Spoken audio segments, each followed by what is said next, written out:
Let's discover the Cleveland entrepreneurial ecosystem. We are telling the stories of its entrepreneurs and those supporting them. Welcome to the Lay of the Land podcast, where we are exploring what people are building in Cleveland. I am your host, Jeffrey Stern, and today will be a little unlike most Lay of the Land episodes before it because today is the 100th episode. And instead of hearing about what someone awesome is building, we're going to actually hold some space for reflection and speak to some of the themes that pervade the stories of entrepreneurship at large we have now all tuned into for the last 2 years.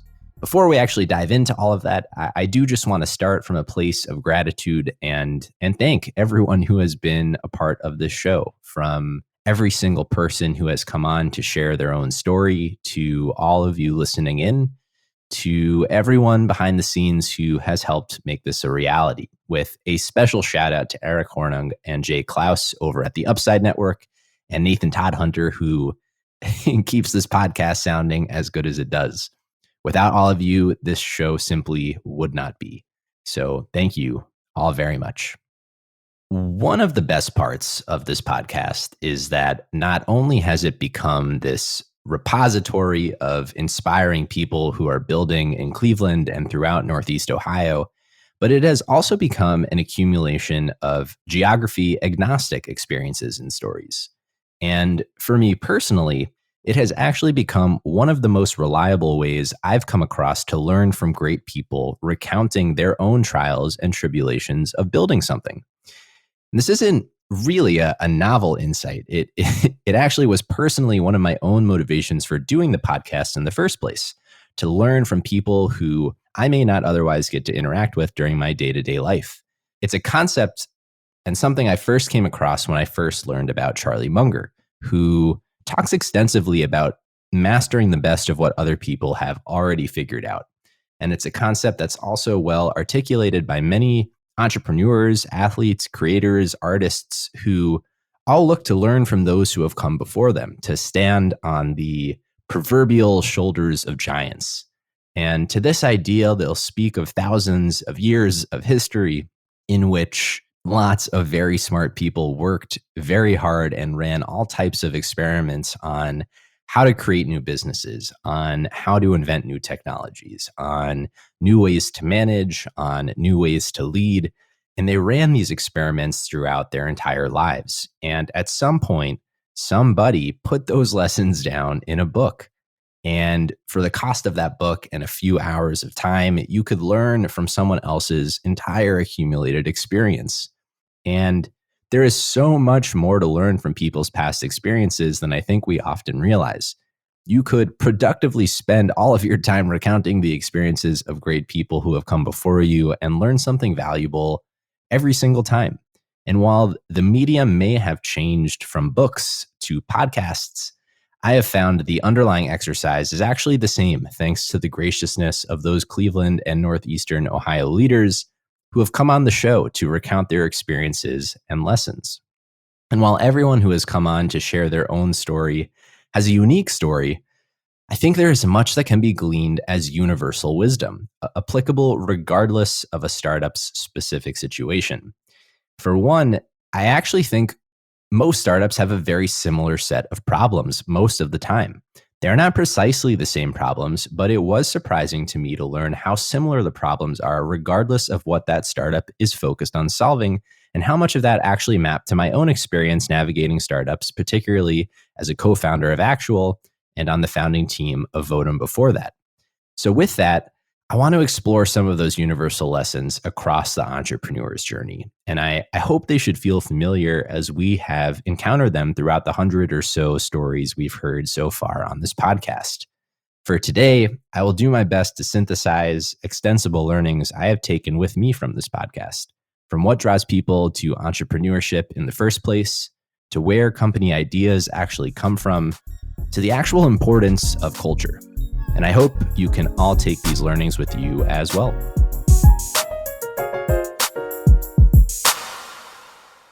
I think we have to start with the question of why entrepreneurship at all. And I think if we're going to start there, then we actually have to start with people, which is where we will also arrive at when we conclude with culture. It always actually comes back to people. Without an entrepreneur, there is not entrepreneurship. What draws people to entrepreneurship has always been fascinating to me because there are evidently so many reasons not to do it.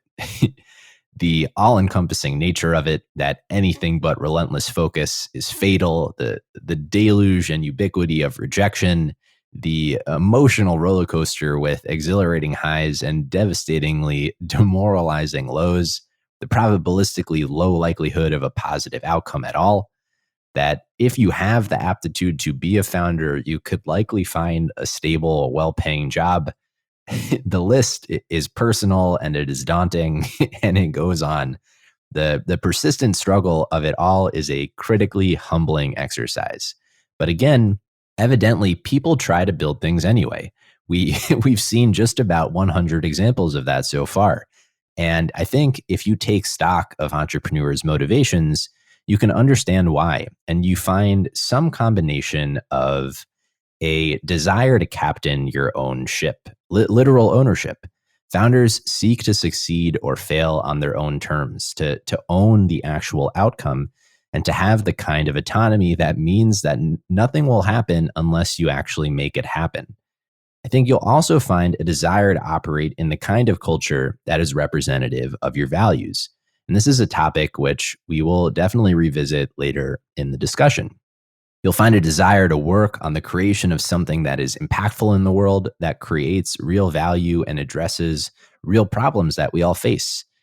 And to say the one less spoken about out loud, you do also find a motivation of wealth creation, because when things go right, when you solve a sufficiently impactful problem and unlock real value in the world, or create something that the world wants, it can be a highly lucrative endeavor. And while most startups do not realize this outcome, the reality is that most wealth comes from ownership of something valuable, and that is embedded within the structure of startups.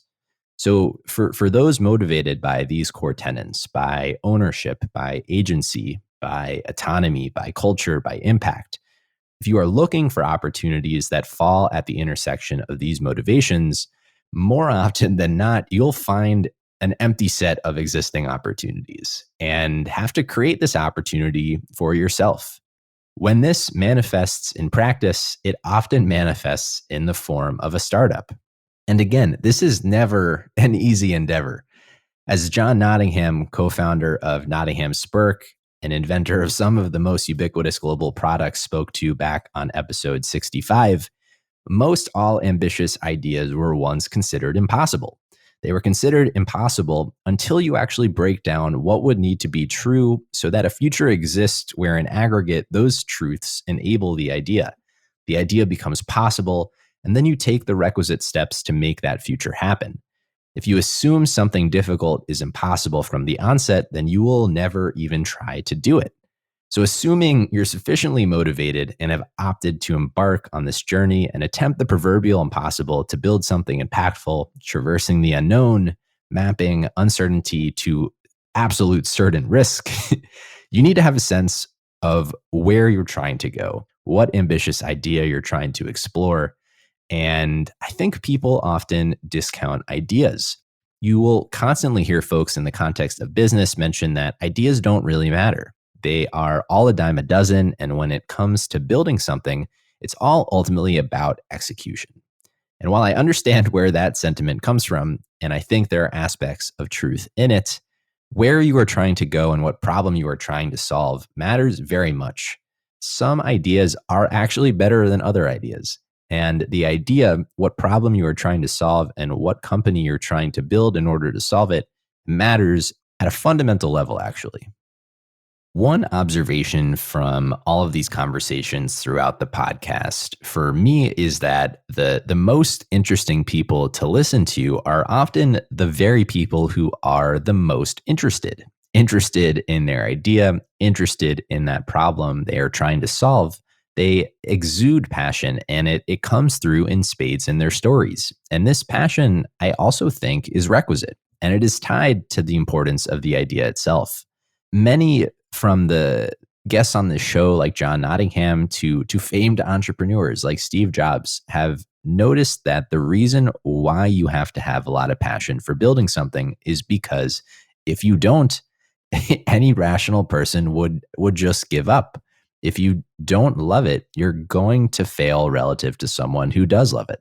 So you've got to love it. You need to have that kind of passion. Where does this passion come from, though? Where do those ideas actually come from? So, one pattern has emerged through the conversations we've had on this podcast. And this pattern holds with my own lived experience as a founder, with the stories of other founders I've read about, with research conducted on the origin of business ideas, and with those founders that I know personally. And generally, that passion and those ideas come from a few places. I will caveat that I don't feel these are entirely mutually exclusive categories, but I do think we'll be able to clearly define a few distinct categories here. I would say roughly half of the founding stories we've heard on this podcast have come from within.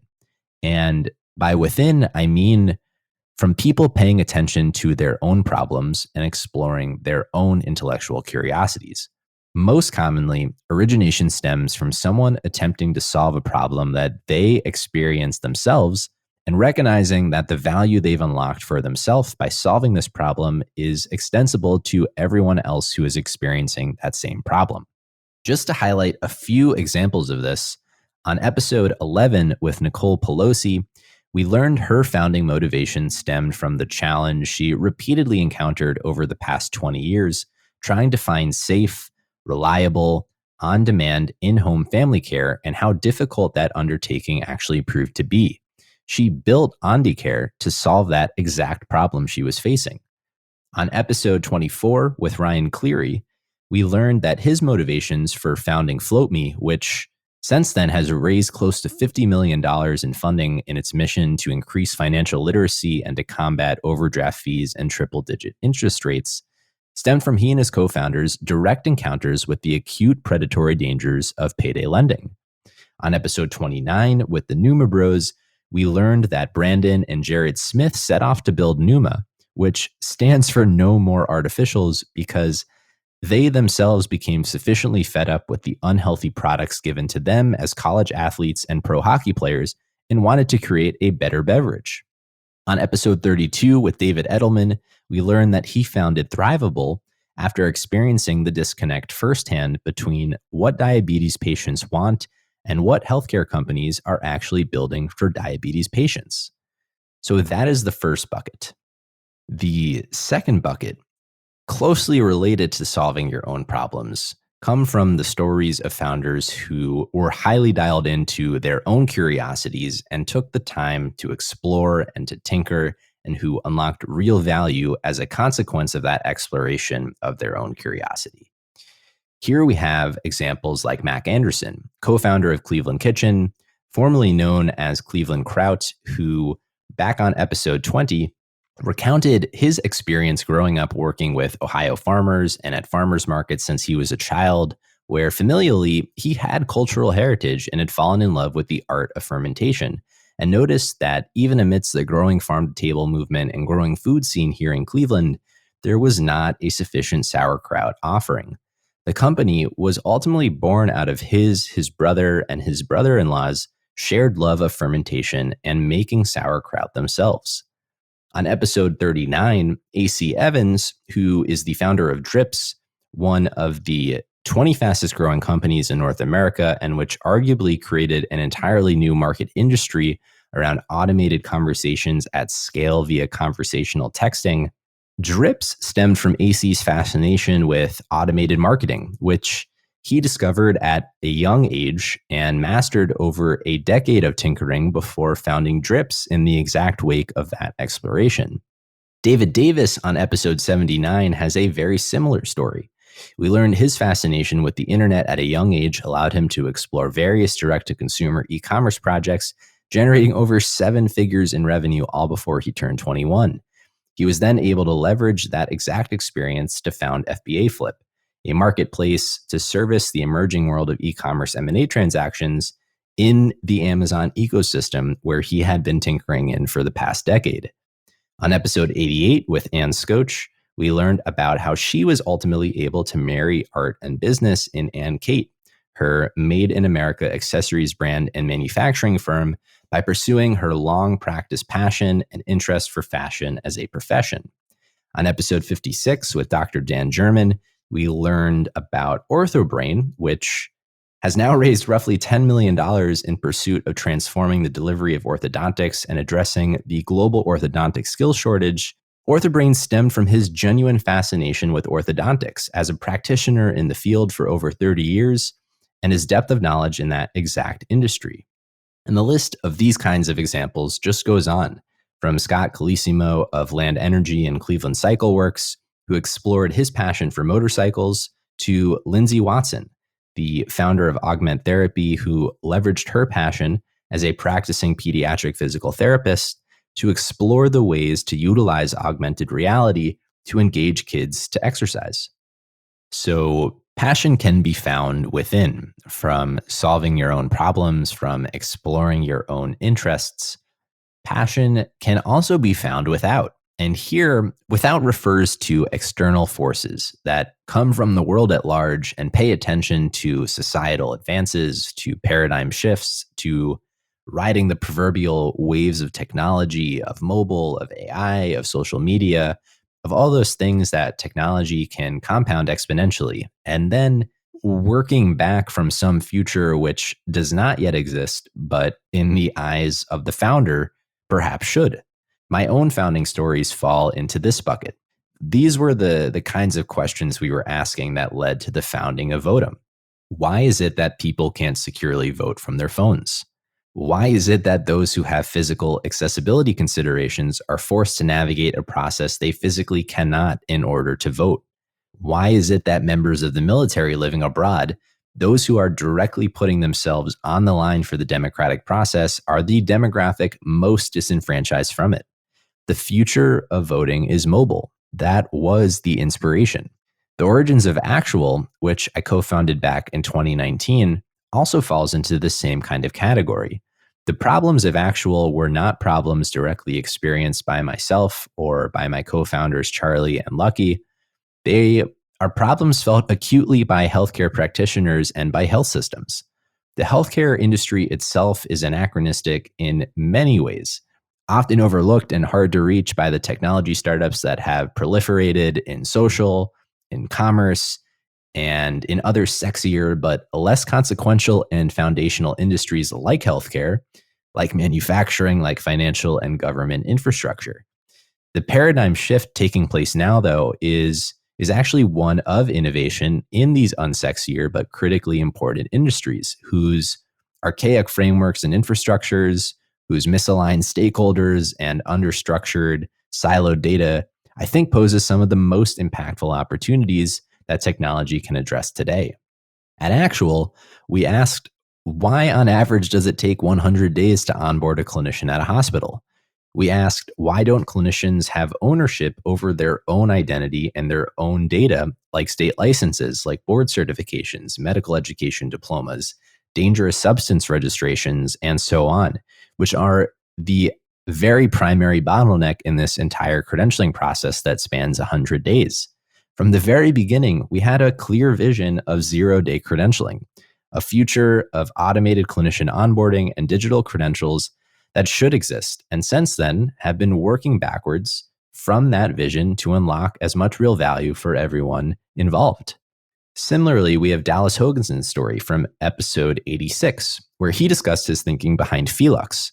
Dallas expressed that he was highly motivated by and was explicitly exploring fragmented industries with low NPS scores, meaning industries where those working in them are effectively detractors of the products that they have available to them. So referring basically to those exact types of overlooked, unsexy industries that haven't historically garnered the innovation found in other industries. There, he could thoughtfully apply the leverage of software and vertically integrate a solution to simplify a valuable product. Having raised over $24 million since inception, Under Dallas's leadership, Felix has grown exponentially over the last few years in their effort to digitize the $2 trillion traditional paper-based steel industry, as they have built out their platform to manage the entire steel sourcing process from procurement, logistics, and financing, facilitating many hundreds of million dollars in transactions. Their vision for the future of steel and procurement, is digital. In the same vein, we have the story of Signal Cleveland from episode 89. From 2000 to 2020, why did the newspaper industry's advertising revenue fall by an estimated 80%? Why did weekday newspaper circulation fall from 55.8 million households to an estimated 28.6 million from 2000 to 2018? Why have over 2,000 papers closed since 2004? Why has there been a 60% reduction in newsroom jobs since 2008? These were the kinds of paradigm shifts happening in local news, and the questions that Lila Mills and her partners at the American Journalism Project were asking when they founded Signal Cleveland to realize a future where everyone here in Cleveland has access to local Cleveland news. All right, so we now have inspiration from within, where people are solving their own problems and where people are paying attention to their own curiosities. We have inspiration from without, where people are leveraging paradigm shifts and working backwards from some imagined future. But there are even more places where ideas can come from. The last solid category is actually related to a concept we've discussed before on the podcast. And it is this idea that the business a company ultimately succeeds with is most often not the business that that company started with, because it can be so difficult to discern at the onset of the entrepreneurial journey exactly what combination of product and market will result in this elusive product market fit. What actually results in business success. So much of the startup journey is just actually trying to survive long enough to continue to ask new questions and refine the value that you are unlocking. So in some senses, ideas in this last category come from recognizing what is working within the business, what is not working within the business, and reorienting around or doubling down on what is working. Sometimes this manifests in what people refer to as pivots. Sometimes this manifests as spinouts from one company to another. And sometimes this manifests as completely new companies addressing a similar problem as before. So to explore a few examples of what this looks like in practice, at the founding of Boxcast, Gordon Daly explained back in episode 26 how Boxcast ultimately pivoted from a niche service offering funeral live streaming at its onset to an automated end-to-end live streaming product platform available across many industries. Anthony Hughes on episode 17 explained how after running the Software Guild down in Akron, he felt confident he had validated the software apprenticeship and coding bootcamp model at large, which he could then double down on when he later founded Tech Elevator, leveraging those lessons learned from the Software Guild. Anthony was ultimately able to scale Tech Elevator to a larger state and exit to Stride, a leading education company. On episode 35, we learned about how Kate Volzer was able to navigate Wiser through a successful pivot during the pandemic by shifting from a focus on alumni engagement to helping universities ensure enrollment of prospective students. The latter is where the company ultimately found its product market fit, and that is what enabled Wiser to exit to EAB in 2021, another leading education company. So finally, following this last category, there is a long tail of other places where passion and ideas come from that I wasn't quite sure how to neatly categorize, but might include a variety of other niche inspirations like technology transfer from academic institutions, which applied to companies like Folio Photonics and Sweat ID back on Steve Santamaria and Dr. Chelsea Monty Bromer's episodes 99 and 77, respectively. So now with some semblance of what motivates entrepreneurs to get started and a framework to understand where their ideas come from, there are many directions we could take it from here. We could follow the life cycle of startups and talk about what happens after the idea. How do you identify customers and users? How do you then craft your pitch? How do you solve problems and iterate on your product? How do you then scale your business? We could revisit the ecosystem around startups that we began to explore back in episode 50. But instead, I want to focus the rest of this on exploring culture. Culture is something that nearly every single person who's come on this podcast has spoken about. And I think that in and of itself is worth paying attention to. Why is it that everyone speaks about culture? Why is culture fundamentally one of the most important pieces to this entrepreneurial puzzle? My own perspective on the best way to understand culture is by observing how people behave. As Leo Pena, co-founder of Presta, addressed back on episode 92, it is very easy to talk about the values you aspirationally want to uphold as ideals. It is very easy to pay lip service to culture, but often you will observe a discrepancy between what people say they will do and what they actually do, which is a discrepancy between the values you espouse and the values you practice. Culture is what you do in practice. It is not what you aspire to do in theory. So with that, it can be hard to pinpoint exactly what culture looks like at any given organization, but I think it can be generally gauged, and it can be gauged by observing what kinds of behaviors are rewarded and which behaviors are punished. It can be gauged by observing how people are actually spending their time, their attention, their resources, what rules are enforced and what rules are ignored. What happens when someone fails? How is risk assessed and handled? How are decisions made when management is not in the room? How prevalent is encouragement? How prevalent is shame? How do those two things manifest themselves respectively? And as Leo concluded, culture is ultimately revealed when things are tough and the espoused values are tested. These kinds of questions can help you discern what exactly is that gap between what values are espoused and what behavior is practiced. Again, it's very easy to state values, whether those be, transparency, integrity, commitment to diversity, whatever you're aspirationally saying is important to you. But in practice, what you state doesn't matter. What you do is the only real reflection of what value and what kind of culture you actually have. So why does this all matter, though? Why do so many focus so intensely on curating a specific kind of culture? There's this proverbial wisdom I'm sure many of you have come across that culture eats strategy for breakfast, which perhaps like many aphorisms resides in some truth, but I've come to believe that people spend so much time and attention on culture because when there is a discrepancy between what you say and what you do, people disengage. People stop taking the whole thing seriously, and people ultimately stop caring. Outside of the most obvious reason why startups fail, which is by running out of actual money, most startups' problems are people problems. And people problems generally stem from culture and how some of those questions that we just went through are answered. Consider how this can manifest in a real startup. Imagine a hypothetical culture. To me, the best kind of culture is one that facilitates and promotes both vulnerability and accountability, where people feel comfortable talking about risks and surfacing things that are not going well, and where leadership sets the vision and communicates to people so clearly their worth and their value that they feel inspired to achieve and realize their own potential. So what happens when the gap between espouse and practice values grow?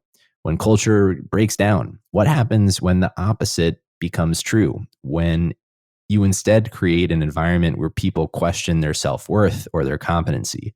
What happens when you normalize vitriol? What happens when you care more about being right than understanding what is reality? What you may start to observe in that environment as you make your way through those prompting cultural questions from before is that success is not celebrated. Failure is punished. Mistakes are lambasted. Risks cease to be effectively escalated, and ultimately creates a self-reinforcing downward spiral where now from a place of fear or disinterest rather than of inspiration, people optimize their time for avoiding mistakes, rather than achieving excellence and doing the best job, which actually requires making mistakes. At a company level, it kills an organization's tolerance for risk, and risk aversion fundamentally kills innovation. At an individual level, people will check out and becomes this entire prescription for employee attrition. You'd find yourself with quite a pernicious culture. And it is that exact kind of fatal scenario you want to avoid, and it is why culture matters. I feel Doug Katz back on episode 94 said it best when he expressed that the best of leadership and cultural tenets stem from the lessons you learned in kindergarten. Culture doesn't have to be complicated. Most kindergarten lessons are pretty simple, but that does not mean it's easy, especially because a culture isn't a static thing. It's dynamic and present. And intentionally maintaining a culture requires diligence and attention and care. If something feels off culture and it's not addressed, that becomes the new culture which you now have to reconcile with.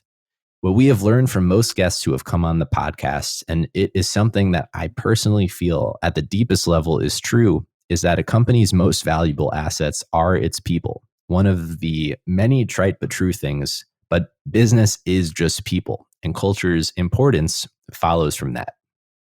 And with that, I will wind down this reflective monologue. So thank you for sticking with me so far. I know a single voice soliloquy can be tough, but I hope you all found this exercise as valuable as I have. Over 100 episodes in, entrepreneurial motivations, where ideas come from, the importance of culture. These are some of the main patterns I've observed and a few of the main learnings I think we can synthesize from everyone's collective experience. So thank you all again. If anything discussed here resonated, if you disagreed with anything, if you have any feedback on the podcast, if there are people's whose stories you'd like to hear, or you just want to reach out and say hello, please do reach out. I welcome any and all feedback, and I appreciate all of you tuning in. Next week, we will be back with another guest on Lay of the Land. Until then.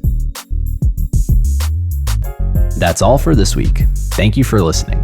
We'd love to hear your thoughts on today's show. So if you have any feedback, please send over an email to jeffrey@layoftheland.fm or find us on Twitter @podlayoftheland or @sternhefe, JEFE. If you or someone you know would make a good guest for our show, please reach out as well and let us know. And if you enjoy the podcast, please subscribe and leave a review on iTunes or on your preferred podcast player.